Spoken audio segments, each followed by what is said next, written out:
What is going on, guys? Now, we've all seen the announcement. We've seen Dana White, Mr. Baldy White himself, go on IG Live and announce the main event for UFC Seattle coming up in March.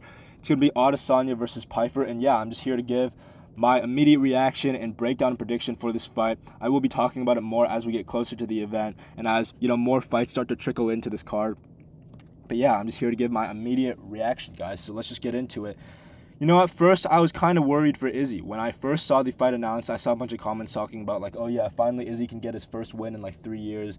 Finally, Adesanya's going to, it's a winnable fight for Adesanya. And I was thinking, dude, Izzy might be cooked. I was kind of worried for Adesanya. Because Pyfer has big power, bro. Pyfer's got probably the most power at middleweight. I kind of made a mistake in my hardest hitters video. I should have included Pyfer. That's my mistake. I just totally forgot about him. But he is, honestly, the hardest hitter at middleweight. I think he's a harder puncher than even RoboCop, Gregory Rodriguez. He's if he lands clean on you, man, you're going out. We saw him faceplant fucking Marc-Andre Barriou. We saw him hurt Abus Magomedov, not even with a clean shot. He kind of just hit him on the guard, and Abus Magomedov got super rocked, and he kind of followed him up on the ground. The guy's got big fucking power, bro. And he's also decently fast, especially in his early rounds when he's fresh. And he can back you up, he can get you up against the fence, tee off on you. He is very, very fast. The problem is, the more I thought about it, the more I started to lean towards Izzy in this fight. I feel like Joe Pyfer really slows down, man. I feel like he's, especially when he just goes the distance, in those later rounds, he's visibly tired. His shots are a lot more telegraphed. Against Kevin Gastelum, bro, okay. Taking Kelvin Gastelum in the big 25 to a decision, that's just not a great look, bro. Gastelum is a good amount shorter than Pyfer, not nearly as athletic, built like a fucking fridge. The guy's fat as fuck. A far cry from the Kelvin Gastelum that fought Izzy back in 2019, bro. This guy's not the same Gastelum. And he's just not that good, bro. And Joe Pyfer taking him to a 3-round decision is not the best look.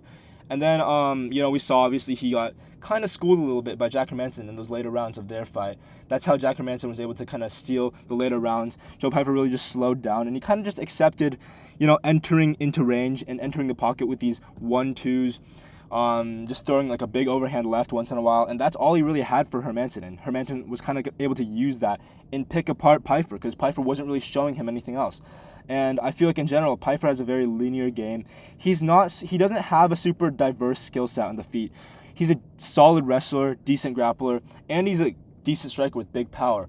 His technique is all right, but he's just really he's really like a cannon, bro. He hits you and you're gonna shake. He's got power, but it's very, very simple. He's a very simple man on the feet, and I feel that's why Izzy's gonna be able to beat him. I feel Izzy has that diverse skill set that he's able to give Pyfer many looks. He's got that lead question mark kick. He's got a great kicking game in general. His boxing is even sharpened up now. I feel in his championship run, his boxing wasn't even the best. Even against the Alex Pereira, I guess it wasn't a trial. It was 2 fights. The 2 fights against Pereira. I feel his boxing, his pure boxing, wasn't the best. And his striking defense, in turn, wasn't super good. But I feel he cleaned that up a decent amount against Dricus du Plessis when he took that 1-year layoff after the Sean Strickland fight.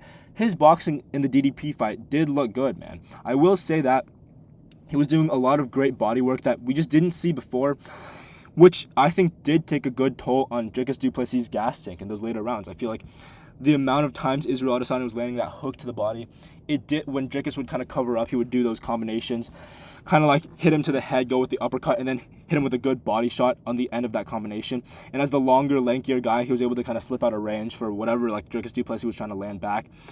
And Izzy does have better boxing now, and I think that overall, just his striking skill set is good enough on the feet. He's still an elite striker. I will say he has physically declined. He used to have a great chin, dude. He used to have an amazing chin. Took big shots from Alex Pereira. Took good shots from Paulo Costa, Jared Cannonier. These guys are all pretty hard hitters, man. And he did take good shots in his prime.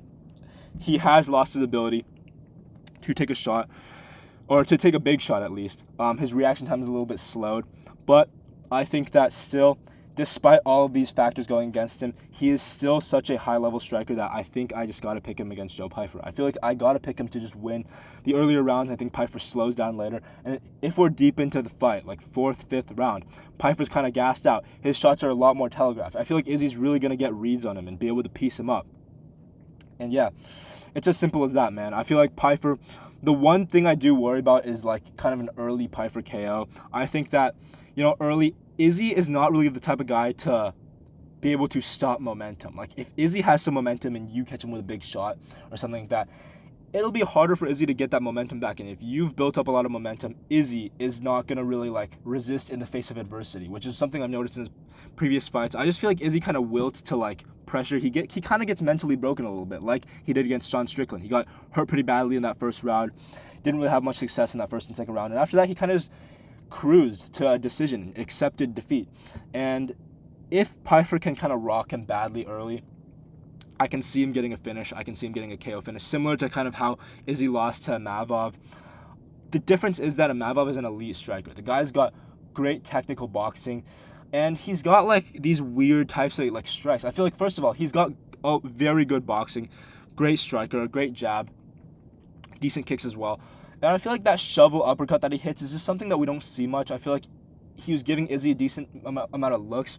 He was really backing Izzy up, plus the fact that he's so fast and so good on the feet. It was a mix of things, but it was a lot of technique that went into that knockout over Adesanya, which I don't think Pyfer has. I don't think Pyfer has that ability to set up his shots like Imavov does. And yeah, for that reason, although Pyfer has a puncher's chance, I can't count on it. I feel like the most likely scenario would be Izzy kind of just, fighting at range, making it a clean kickboxing battle, and winning a decision. I think it'll be like a 49-46, maybe 48-47 if Pyfer's able to find some early success. But honestly, I just see the fight going two ways. I feel like if Pyfer finds early success, I feel like he gets a finish. But I feel like if Pyfer doesn't have much early success at all, which I feel like is more likely, I feel like Izzy's just going to pick him apart.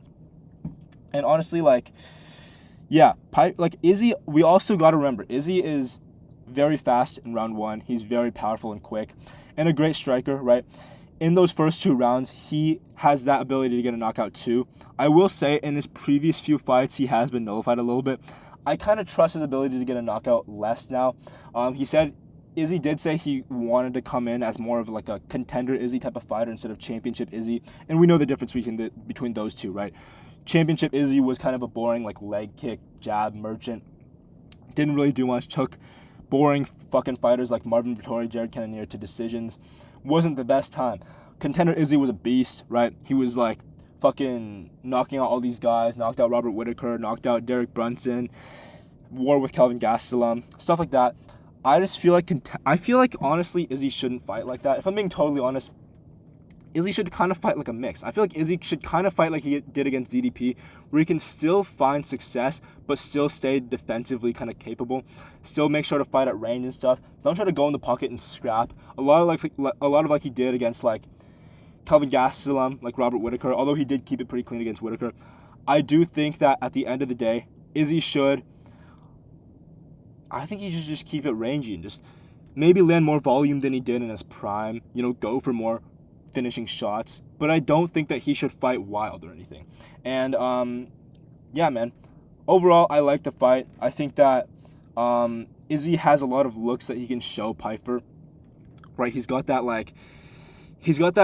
put together weird combinations because he's very flexible and he's got a good diverse, like, ability to strike, like that combination that he hit Derek Brunson with to knock him out, that, like, lead question mark kick into a cross, stuff like that, as well as the fact that he's got a good feint game. I feel like when Pyfer is kind of overwhelmed, his nerves are kind of overwhelmed, and doesn't really know what to do, and he's kind of just trying to, like, land big on Izzy, that's where Izzy can really start to get going, piece him up, and land good shots. So yeah, man, I'm picking Adesanya by decision. Let me know what you guys think.